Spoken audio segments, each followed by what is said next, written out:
यशोमती मैया के नंद लाला। अब तैयारी ना करनी आपको? हाँ तो जाओ अपने सारे कार्य निपटाओ। मुझे मेरे लल्ला के मुकुट के लिए मोर पंख मिल गए। क्यों लल्ला, अच्छे लगे? यहाँ मैया जितनी प्रसन्न है, बाहर वो बिन बुलाए आती थी उतना ही दुखी है।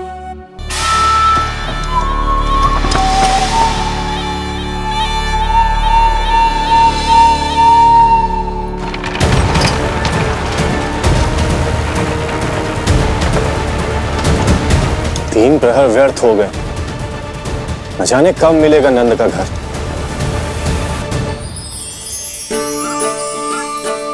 अब अगले 4 पहर तक मैं आपके ही दर्शन करूंगा प्रभु।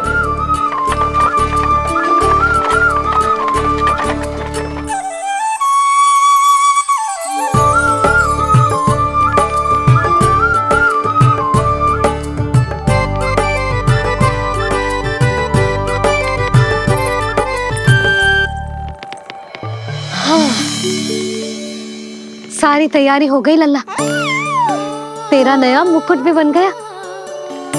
अब मैं चैन से सोऊंगी और तू भी पूरी रात अच्छे से सोना, समझ आई? चल सो जा।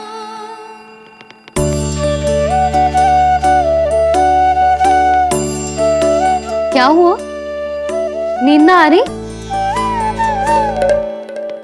सो जा लल्ला, नहीं तो सुबह बहुत थका थका लगेगा तू। क्षमा करना मैया, उस अनचाहे अतिथि को पूरी रात भीतर आने से रोकना है मुझे। ना में सर क्यों हिला रहे हैं? मैया की कही मान और आंखें बंद करके सो जा, तभी तो आएगी निद्रा देवी।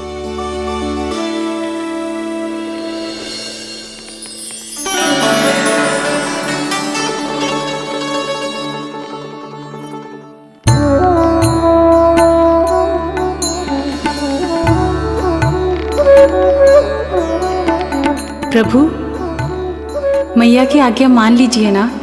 निद्रा देवी? प्रभु, प्रतिदिन मैं इसी आशा में आती हूँ कि आप मुझे स्वयं में लीन होने देंगे और सच में सो जाएंगे, पर प्रतिदिन मुझे निराश होकर वापस लौटना पड़ता है। प्रभु, आपने तो सबको कुछ ना कुछ दिया है, मुझे स्वयं में लीन होने का सौभाग्य कब देंगे? आज रात ये संभव नहीं है निद्रा देवी, पर मैं वचन देता हूँ कल रात में आपकी इच्छा अवश्य पूर्ण करूँगा।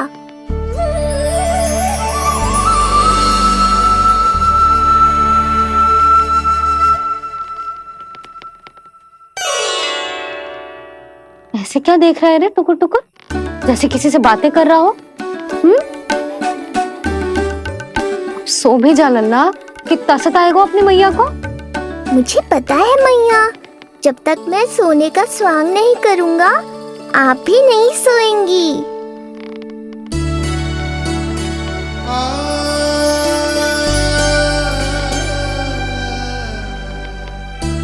मेरा प्यारा लल्ला।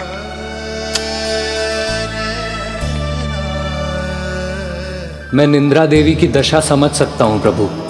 अमावस्या की रात जब मैं आपके दर्शन नहीं कर पाता, मैं भी बिल्कुल ऐसा ही अनुभव करता हूँ प्रभु।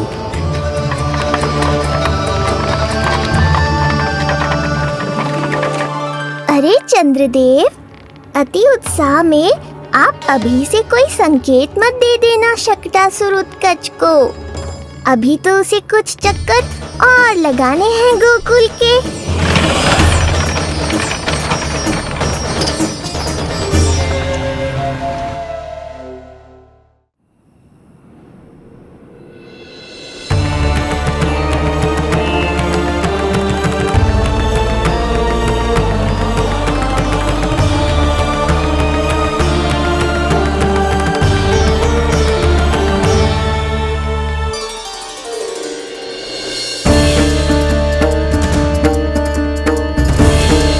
चंद्रदेव, आपका समय पूरा हुआ, अब मेरी बारी है।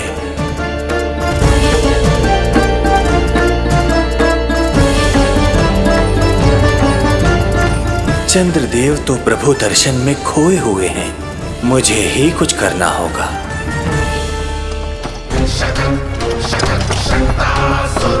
पिछले 7 प्रहर से लगभग 7 चक्कर लगा चुका हूं गोकुल के। कहां है वो बालक और उसका घर? कैसे मिलेगा कोई संकेत? अब इसे संकेत देने का समय आ गया है।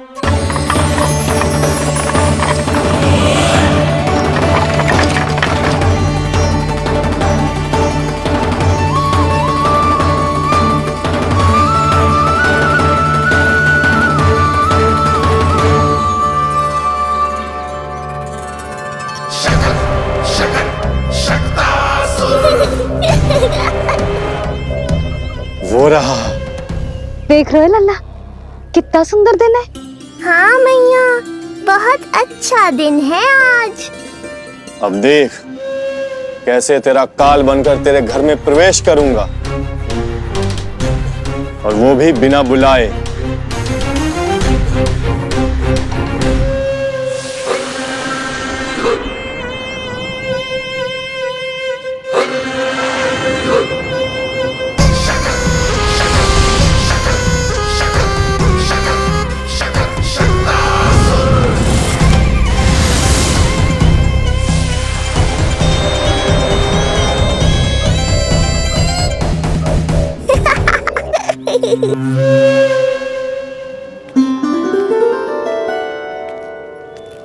बड़ा आनंद आएगा जब नंद भवन की प्रसन्नता दुख में बदल जाएगी,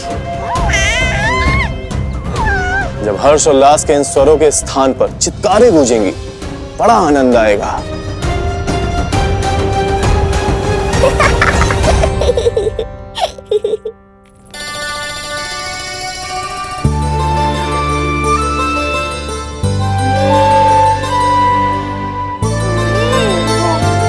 यशोदा, मैंने कही थी ना बड़ा उत्सव ना करेंगे, फिर भी तुमने सभी को बुला लिया। सभी को कहा? केवल निकट के मित्र संबंधी और अपनी सहेलियों को ही तो बुलाओ है। केवल निकट संबंधियों को? ये तो पूरा का पूरा गांव आया हुआ है। तनिक निकट से देखता हूं, पता तो चले इस बालक में ऐसा विशेष क्या है जो इसके प्राण लेने के लिए मुझे आना पड़ा। इतनी भी शीघ्रता क्या है उत्कच? प्राण देने में भी धैर्य नहीं है।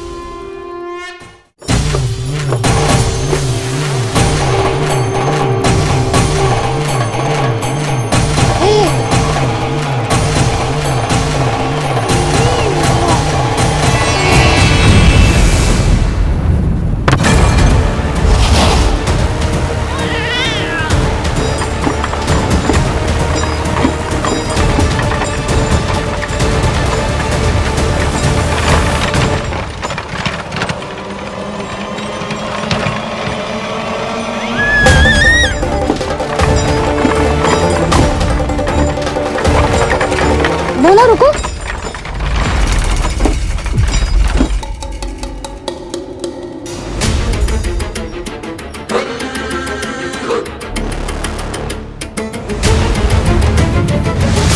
मैंने पहले ही कहा था, शकट से तुम्हारा बहुत गहरा नाता जुड़ने वाला है। शकटासुर उत्कच।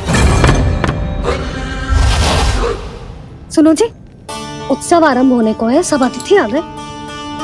ये दोनों इतना सारा सामान लेके भीतर कहाँ चले आ रहे हैं? भोला बंसी, गाड़ी पीछे की ओर लेकर जाओ, अभी इनको उतारने का समय ना है।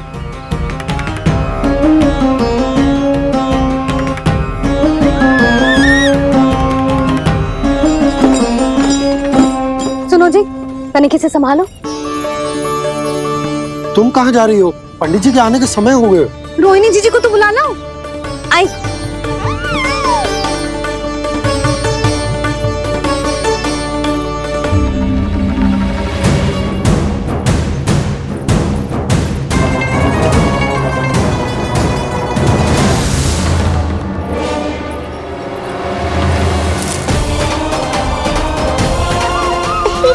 मैया हो तो ऐसी।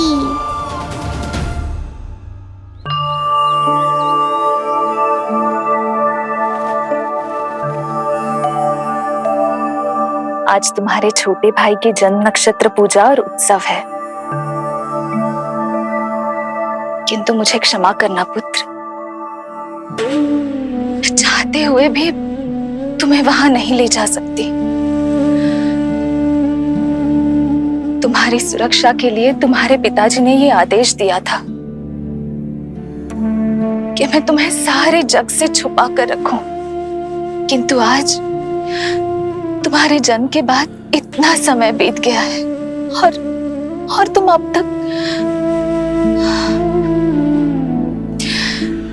मैं ये नहीं जानती पुत्र, तुम्हारे अस्तित्व की घोषणा करना, तुम्हें सबके सामने लाना उचित होगा या नहीं, किंतु मैं अवश्य जानती हूँ कि तुम्हें इस घर के भीतर यूं बंद करके रखना मेरे हृदय को चीर देता है। जब भी तुम्हें छोड़कर कहीं चली जाती हूँ, मेरे भीतर दुख की एक बड़ी सी लहर उठती है और मेरा हृदय उस लहर में डूब जाता है पुत्र। मुझे क्षमा कर देना। अब तो बस नारायण से एक ही प्रार्थना है, शीघ्र ही ये सब कुछ ठीक हो जाए।